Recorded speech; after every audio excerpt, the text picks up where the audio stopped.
Hi everyone, so today we are doing an eye makeup tutorial that was requested. Okay, so let's get started. I already finished this side, so what we're going to do is go ahead and do the other side. First I'm going to start off with pretty light, it's almost this one right here, it's pretty much white. So I'm just doing this just to kind of make the lid all one solid color, even though it pretty much is right now. I'm just using it for pretty much like a base. Again, like I said, since it's almost like a white tone, it will help. Since we're doing pretty bright colors, it's going to help to kind of pop those colors a little bit more.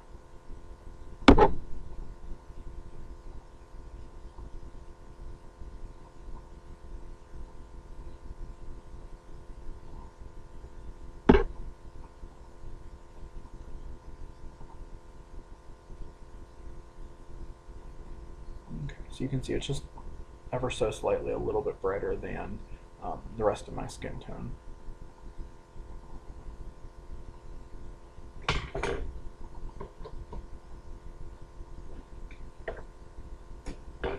Okay, and then next I'm going to take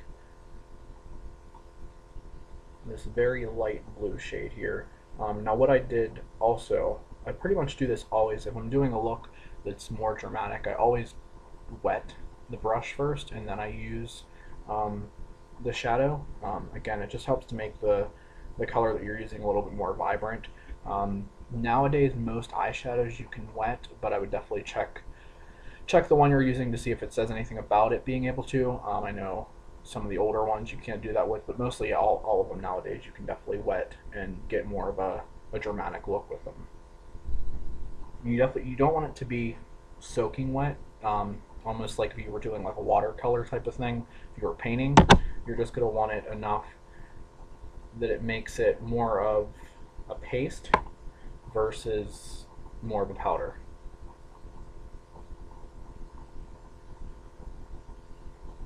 And then I always just check right on my wrist to make sure it's not too runny, because you don't want, since you're working around the eye area, you don't want this to run into your eye. Now, this is pretty much going to be the all over the whole lid all the way down, actually from the eye all the way up to the brow. What I did do, you can kind of see this side, is I don't want the blue to come out past where I know the eyeliner is going to go. So basically, I'm gonna kind of take it right before where my eyebrow stops, just right in before that. 'Cause you can always go back in after you do your liner and fill in whatever area you don't, but you don't want it to go past it.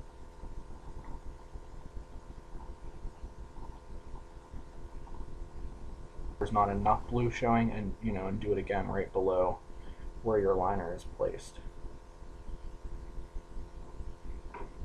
Okay, and then actually that's, even though there is, you can tell on this side, there is a deeper shade of blue in the crease area, but I'm actually going to do that after I do the liner.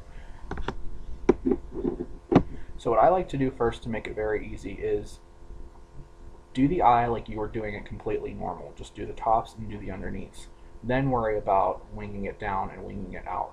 When you kind of get, like, if you look at it as more of that shape and you try to draw that wing and everything right from the get-go, you usually always mess up. So if you just take it as in, you're doing the eye like normal, underneath and under top, and then go in and do your wing, you get a much better result with it than trying to look at it as, this huge kind of design on the eye.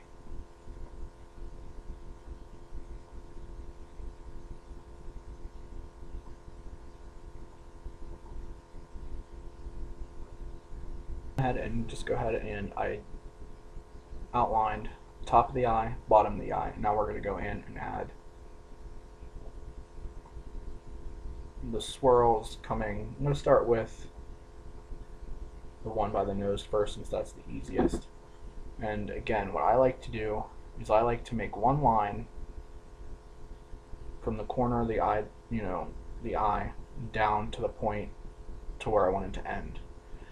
Then I'll go in and make fan it out into the corners of the eye to make it thicker. Again, I just think it's easier than trying to basically draw that shape in there. It's just easier to kind of put that line there and then gradually make the inner corners thicker.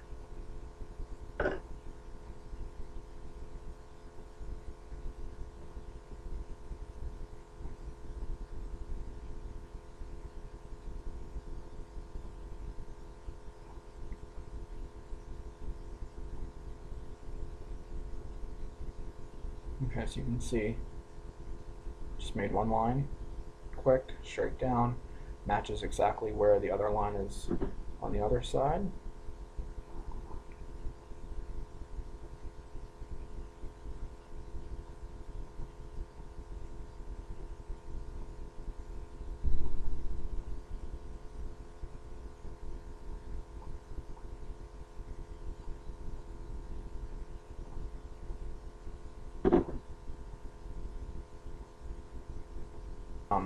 But again, the reference point, you're just go take it all the way to the eyebrow first.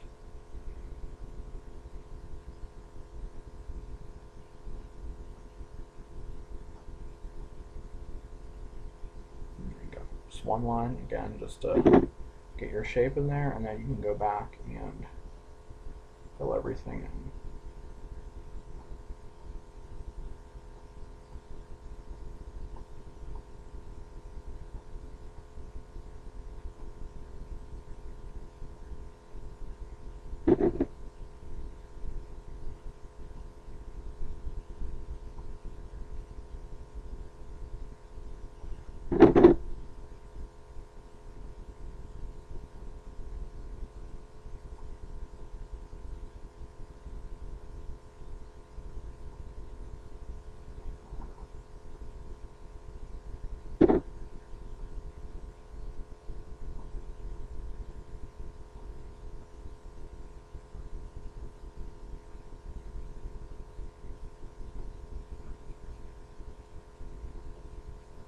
Okay, so you can see there's a little bit of skin, the skin tone still showing through here, so that's when we'll go back through and do a little bit more of that light blue, and then we'll also, again, you can see there's just a little bit of a darker blue at the base there right at the crease, so we'll go ahead and do that.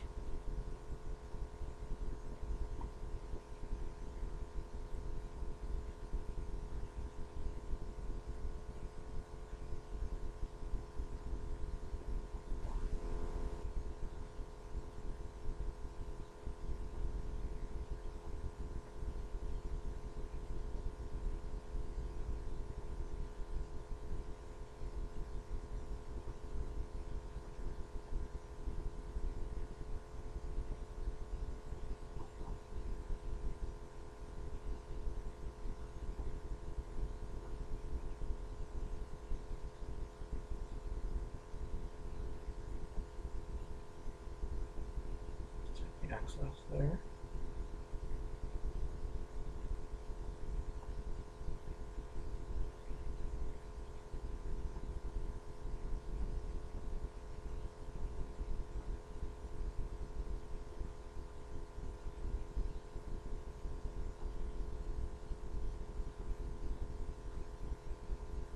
A little bit more, seems a little heavier. Okay, now I'm going to grab my blue brush again. Now the brush definitely is probably still wet enough. You can just go ahead directly back into the color that you need. And just go ahead and fill that in.